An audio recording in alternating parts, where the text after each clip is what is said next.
lorsqu'une révolution se transforme en une guerre civile, inéluctablement, dans toute l'histoire du monde, depuis toujours, car c'est un vieux débat, ça se termine par le fait que c'est une fraction militarisée qui l'emporte sur les autres. Et ça n'a plus rien à voir avec une révolution. Donc, l'intervention en Libye a totalement perverti ce qui s'y passait.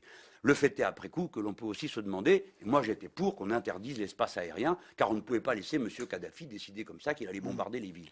De la même manière, il me semble que c'est une erreur d'avoir en quelque sorte, par méfiance à l'égard d'un processus que l'on craint, donné en quelque sorte une autorisation à M. Bachar el-Assad de continuer les exactions auxquelles il se livre. Voilà. Après, vous savez, c'est un des signaux des situations qui ont, comment dire, qu'on a laissé pourrir jusqu'au point où plus personne ne sait comment les traiter. La situation est très dangereuse dans cette partie du monde, très très dangereuse. Oui, il y a des menaces de frappe d'Israël. Vous pensez que c'est sérieux? Sur l'Iran? Je ne sais pas, je ne suis pas lié au service de renseignement israélien, donc je ne peux pas vous dire. Je mais sais ça... que... Mais ce n'est pas acceptable. Mais d'un autre côté, il faut aussi entendre quelque chose.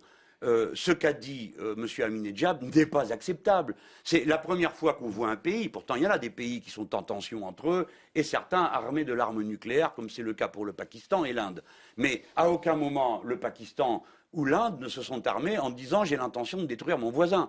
Là, c'est la première fois qu'on voit un pays dire « si on a une bombe, on ira taper sur Israël ». Ça, personne ne peut accepter une chose pareille que sur le plan international, quelqu'un décide qu'il va détruire et à coup de bombe atomique son voisin. Qui plus est, comme nous sommes dans le sens du vent, ça ne serait pas une bonne nouvelle pour nous. Donc, le régime iranien pose une question importante à la civilisation humaine. Moi, je n'ai pas peur de le dire. Hein. Un régime théocratique est toujours un danger pour le reste de l'humanité. Partout où l'on met des religieux au pouvoir, il faut s'attendre à des abominations. Eh bien, voici que l'Iran confirme que c'est abominable de mettre des religieux au pouvoir. Voyez pourquoi il faut se méfier de n'en jamais laisser arriver. Il est 18